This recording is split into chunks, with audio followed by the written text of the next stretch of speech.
When you speak out publicly in support of Israel, you get a lot of abuse, of course, but along with it, you get quite an education about the number of people who blame Jews, not Israelis, Jews, for everything bad in the world. Now, this is a sentiment that I've always been aware of course, as a kind of noxious undercurrent that I occasionally get a whiff of, but lately it's something that I'm getting told about literally every single day, usually several times a day.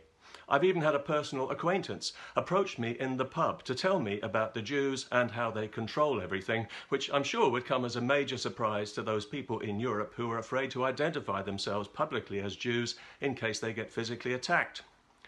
For this video, I know I'll be bombarded on social media with Jew hate from people who see me as some kind of race traitor. I know I'll be sent all kinds of disgusting cartoons and references to the protocols of the Elders of Zion, an anti-Semitic forgery, in case you're one of the few people who still don't know. And I know I'll be sent again and again a certain video in support of the claim that Jews, among their many other crimes, are directly responsible for the Muslim invasion.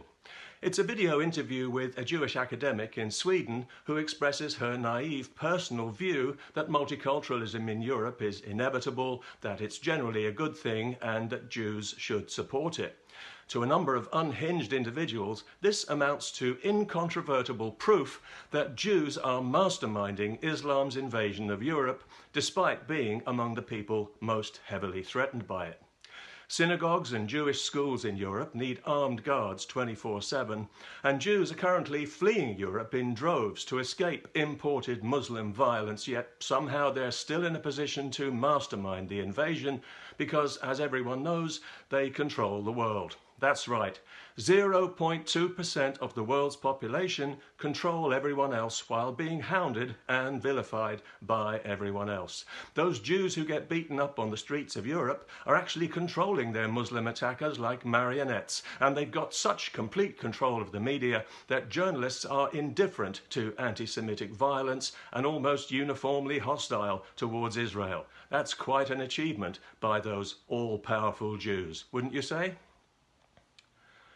The fact is that Jew hatred has become a lot more fashionable recently in Europe. It's been fairly dormant since the Second World War for obvious reasons, but like a seed that just needs a few drops of water to sprout into life, it's been nourished by a flood tide of Jew-hating Muslims.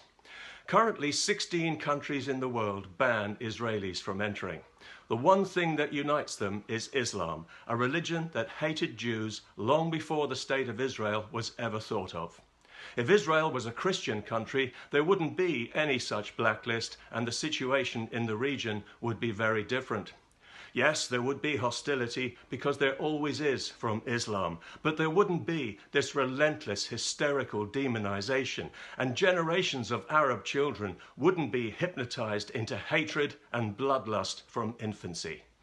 But Israel is not a Christian country, it's a Jewish one. And Islam hates Jews, not Israelis, Jews. And Muslim children all over the world are taught that Jews are the eternal enemy. And Europe is importing millions of Muslims, meaning Europe is importing wholesale Jew hatred. I wonder who's behind it all. If you know, I'm sure you'll tell me.